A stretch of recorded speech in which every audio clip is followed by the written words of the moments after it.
चला आता आपण बहुभुजाकृती याच्याशी निगडीत काही संकल्पना समजून घेऊया. प्रथम आपण बहुभुजाकृतीची व्याख्या पाहू. बहुभुजाकृती व्याख्या: अनेक रेषाखंडांनी बंदिस्त आकृतीला बहुभुजाकृती म्हणतात. रेषाखंडांना बहुभुजाकृतीच्या बाजू म्हणतात. प्रत्येक बाजूच्या अंत्यबिंदूस त्या बहुभुजाकृतीचा शिरोबिंदू म्हणतात. प्रत्येक बहुभुजाकृतीचे नाव त्यास असलेल्या बाजूंच्या संख्येवरून ठरवता येते. 1. त्रिकोणास 3 बाजू असतात. 2. चौकोनास 4 बाजू असतात. 3. पंचकोनास 5 बाजू असतात. 4. षटकोनास 6 बाजू असतात. 5. सप्तकोनास 7 बाजू असतात. 6. अष्टकोनास 8 बाजू असतात. आता आपण बहुभुजाकृतीबाबतचे काही महत्त्वाचे गुणधर्म शिकूया. सुसम बहुभुजाकृती: ज्या बहुभुजाकृतीच्या सर्व बाजू व कोन हे एकरूप असतात त्या बहुभुजाकृतीस सुसम बहुभुजाकृती म्हणतात. उदाहरणार्थ, जर षटकोनाच्या सर्व बाजू व कोन समान असतील तर त्याला सुसम षटकोन म्हणतात. जर अष्टकोनाच्या सर्व बाजू व कोन समान असतील तर त्याला सुसम अष्टकोन म्हणतात. सुसम बहुभुजाकृती वर्तुळामध्ये तंतोतंत बसते. सुसम बहुभुजाकृतीचे परिवर्तुळ: बहुभुजाकृतीच्या शिरोबिंदूतून जाणारे एक वर्तुळ आपल्याला काढता येते. त्या वर्तुळास सुसम बहुभुजाकृतीचे परिवर्तुळ म्हणतात. सुसम बहुभुजाकृतीचे आंतरवर्तुळ: सुसम बहुभुजाकृतीच्या प्रत्येक बाजूस स्पर्श करणारे वर्तुळ सुद्धा काढता येते. त्या वर्तुळास सुसम बहुभुजाकृतीचे आंतरवर्तुळ म्हणतात. सुसम बहुभुजाकृतीचे केंद्र: सुसम बहुभुजाकृतीचे परिवर्तुळ व आंतरवर्तुळ ही एककेंद्री वर्तुळे असतात.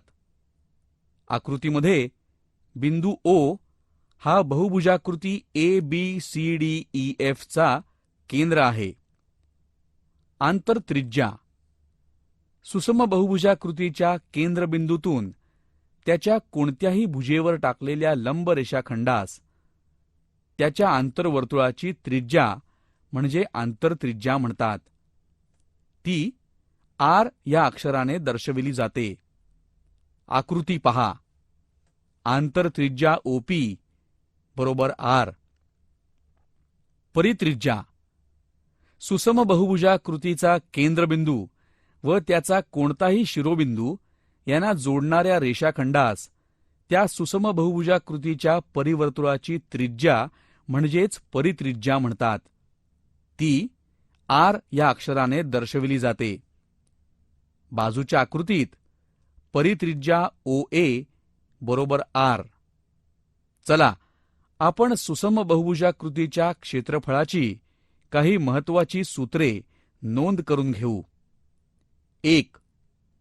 N बाजू असलेल्या सुसम बहुभुजाकृतीचे क्षेत्रफळ बरोबर 1/2 गुणिले N गुणिले A गुणिले R, जिथे N बरोबर बाजूंची संख्या, A बरोबर बाजूची लांबी आणि R बरोबर आंतरत्रिज्या. किंवा 2. N बाजू असलेल्या सुसम बहुभुजाकृतीचे क्षेत्रफळ बरोबर 1/2 गुणिले परिमिती गुणिले आंतरत्रिज्या. 3.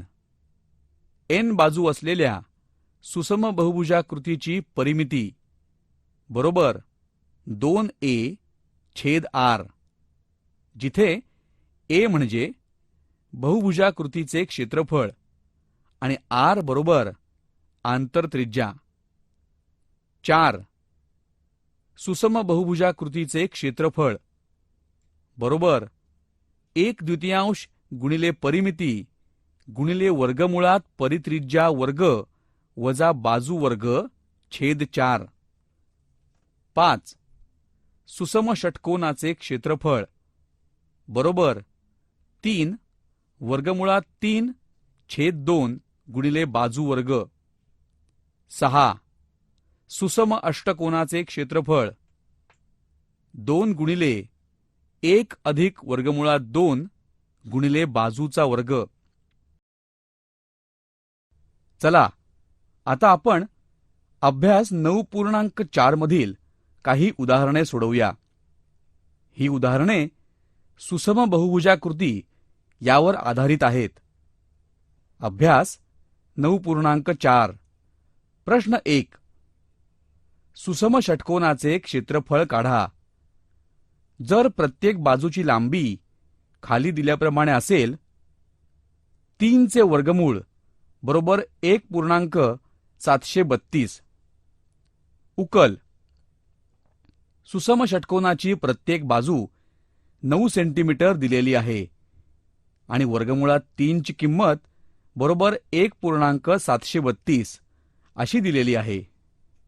आता सुसम षटकोनाचे क्षेत्रफळ बरोबर 3 गुणिले वर्गमुळात 3/2 गुणिले बाजूंचा वर्ग दिलेल्या किमती समीकरणात घातल्या असता सुसम षटकोनाचे क्षेत्रफळ बरोबर 3 गुणिले 1.732 भागिले 2 गुणिले 9 वर्ग.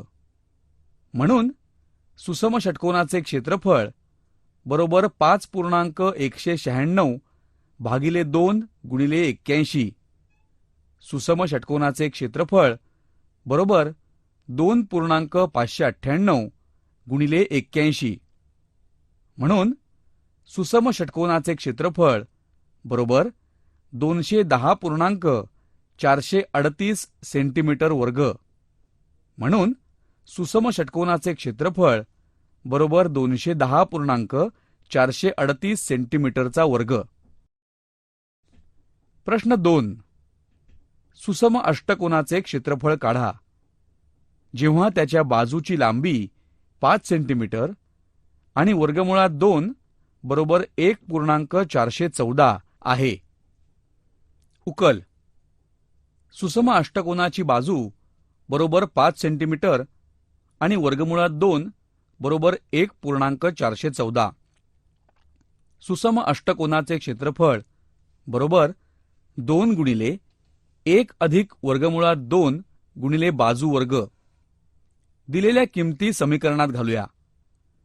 सुसम अष्टकोनाचे क्षेत्रफळ बरोबर 2 गुणिले 1 अधिक 1.414 गुणिले 5चा वर्ग. म्हणून सुसम अष्टकोनाचे क्षेत्रफळ बरोबर 4.828 गुणिले 25. म्हणून सुसम अष्टकोनाचे क्षेत्रफळ बरोबर 120.7. अशा प्रकारे सुसम अष्टकोनाचे क्षेत्रफळ बरोबर 120.7 सेंटीमीटरचा वर्ग. प्रश्न 3. एका सुसम पंचकोनाची प्रत्येक बाजू 5 सेंटीमीटर आणि त्याच्या आंतरवर्तुळाची त्रिज्या 4.5 सेंटीमीटर आहे. तर त्या सुसम पंचकोनाचे क्षेत्रफळ काढा. उकल. या उदाहरणात n बरोबर पंचकोनाच्या बाजू, a बरोबर बाजूंची लांबी, r बरोबर आंतरवर्तुळाची त्रिज्या. हा पंचकोन असल्यामुळे याला 5 बाजू आहेत. बाजूंची लांबी ही a बरोबर 5 सेंटीमीटर अशी दिलेली आहे आणि आंतरवर्तुळाची त्रिज्या r बरोबर 4.5 सेंटीमीटर दिलेली आहे.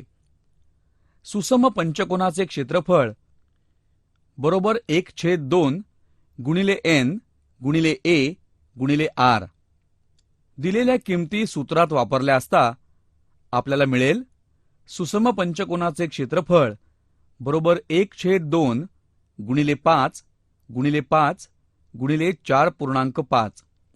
म्हणून सुसम पंचकोनाचे क्षेत्रफळ बरोबर 1/2 गुणिले 25 गुणिले 4.5 म्हणून सुसम पंचकोनाचे क्षेत्रफळ 56.25 सेंटीमीटरचा वर्ग. प्रश्न 4.